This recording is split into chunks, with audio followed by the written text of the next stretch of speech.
नमस्कार दोस्तों, स्वागत है आप सभी का धर्म कथा 77 में।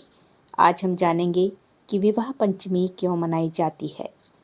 हिंदू पंचांग के अनुसार मार्गशीर्ष माह के शुक्ल पक्ष की पंचमी तिथि को त्रेता युग में श्री राम और माता जानकी का विवाह राजा जनक की नगरी मिथिला में संपन्न हुआ था।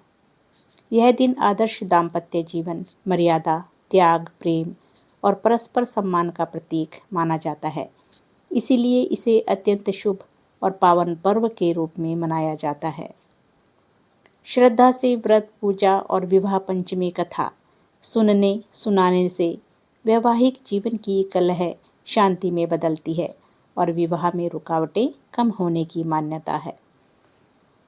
चलिए विवाह पंचमी की कथा सुनते हैं। मार्गशीर्ष मास की शुक्ल पक्ष की पंचमी तिथि। चारों ओर मंगल वाद्य बज रहे हैं। जनकपुरी सजी है। आज है वह पावन दिन जब संपूर्ण सृष्टि ने मर्यादा पुरुषोत्तम श्री राम और जनक दुलारी सीता के दिव्य मिलन को देखा। मिथिला के महाराज जनक धर्मपरायण, न्यायप्रिय और तपस्वी राजा थे। उनके महल में भगवान शिव के अद्भुत धनुष पिनाक की पूजा होती थी, जिसे देख भर से ही वीरों के हृदय दहल जाते थे। कहा जाता था, इस धनुष को परशुराम जी के अतिरिक्त कोई छू भी नहीं सकता है।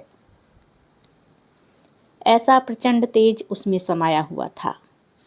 एक दिन महल के प्रांगण में छोटी सी सीता खेलते खेलते उस स्थान पर पहुंची जहां शिव धनुष रखा था। बाल सुलभ निष्कपट भाव से उन्होंने दोनों हाथ बढ़ाए और सबकी आश्चर्य भरी आंखों के सामने वह विराट धनुष सहज ही उठ गया। यह दृश्य देखकर राजा जनक स्तब्ध रह गए। उनके मन में विचार आया, जो पुरुष इस धनुष पर डोरी चढ़ा सकेगा वही मेरी पुत्री सीता के योग्य वर होगा। समय बीता और वह दिन आया जब संपूर्ण आर्यावर्त में घोषणा हो गई, मिथिला में जनक नंदिनी सीता का स्वयंवर होगा। शर्त एक ही है, जो शिव धनुष पर प्रत्यंचा चढ़ाएगा वही सीता का वरण करेगा। दूर दूर के राजकुमार, महाबली, वीर योद्धा अपने अपने बल पर गर्व करते हुए जनकपुरी पहुंचे। स्वयंवर का भव्य मंडप सजा। राजसी वैभव, वेद मंत्रों की मधुर ध्वनि और बीच में रखा दिव्य धनुष। एक एक कर अनेक वीर आगे बढ़े। किसी ने पूरी शक्ति लगाई, किसी ने अहंकार से तना सीना, पर धनुष हिला तक नहीं। महल की छतों पर खड़ी मिथिला की नारियां, दासी, दास, प्रजा, सबके मन में एक ही प्रश्न था, क्या कोई है जो इस प्रतिज्ञा को पूर्ण कर सके। यह सब हो ही रहा था कि गुरु वशिष्ठ की अगुवाई में अयोध्या से राजा दशरथ के पुत्र श्री राम और लक्ष्मण भी उस स्वयंवर में आए। शांत, मर्यादित, तेजस्वी श्री राम, आंखों में करुणा, मुख पर दिव्य औदार्य का प्रकाश। लक्ष्मण उनके पीछे विनम्र भाव से खड़े। बहुत प्रयासों के बाद जब कोई सफल न हुआ, तब निराश राजा जनक ने उदास स्वर में कहा, लगता है पृथ्वी पर कोई भी मेरी पुत्री के योग्य नहीं। यह सुनकर जनकपुरी का वातावरण जैसे दुख से भर गया। उसी समय गुरु वशिष्ठ ने मुस्कुराकर श्री राम की ओर देखा और संकेत किया, राम, अब तुम आगे बढ़ो। श्री राम ने गुरु को प्रणाम किया। शांत मन से शिव धनुष के समीप पहुंचे। ना कोई घमंड, ना प्रदर्शन, जैसे बस अपने इष्ट देव का प्रसाद स्वीकारने आए हों।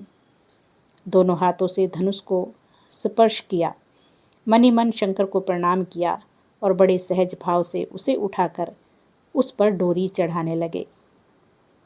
क्षण भर में पूरा मंडप थम सा गया, जैसे समय रुक गया हो, और अगले ही क्षण गगनभेदी शब्द के साथ धनुष दो टुकड़ों में टूट गया।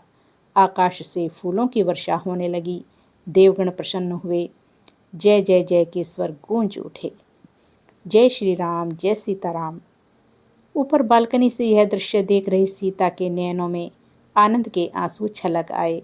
उन्होंने मन ही मन प्रभु को पति रूप में स्वीकार कर लिया। राजा जनक का हृदय हर्ष से भर गया। प्रतिज्ञा पूर्ण हुई थी। उन्हें अपनी पुत्री के लिए आदर्श, मर्यादित, धर्मिष्ठ वर मिल चुका था। अभी विवाह की तैयारी शुरू हुई। दूत दौड़ पड़े अयोध्या की ओर। महाराज दशरथ, आपके राम ने शिवधनुष तोड़ दिया है, कृपया मिथिला पधारें। कन्यादान का शुभ मुहूर्त प्रतीक्षा कर रहा है। जब यह शुभ संदेश अयोध्या पहुंचा, पूरी नगरी में उत्सव मनाया गया। महाराज दशरथ, गुरुवर, माताएं सब बारात लेकर मिथिला के लिए प्रस्थान कर गए। मार्गशीर्ष शुक्ल पंचमी की पावन तिथि को देवताओं के साक्षी में वेद मंत्रों की मधुर धारा के बीच सीताराम का विवाह संपन्न हुआ। जनक जी ने अश्रुपूर्ण नेत्रों से अपनी लाडली को विदा किया। हाथ जोड़कर बोले, राम, यह केवल मेरी पुत्री नहीं, समस्त पृथ्वी की लाज है। इसे अपनी धर्मपत्नी के रूप में सदा सम्मान देना। श्री राम ने विनम्रता से चरण स्पर्श कर दाम्पत्य धर्म निभाने का वचन दिया।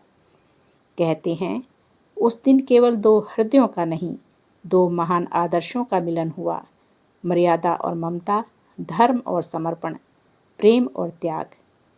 तभी से इस तिथि को विवाह पंचमी कहा जाने लगा और युगों से यह पर्व हमें आदर्श गृहस्थ जीवन की प्रेरणा देता आ रहा है।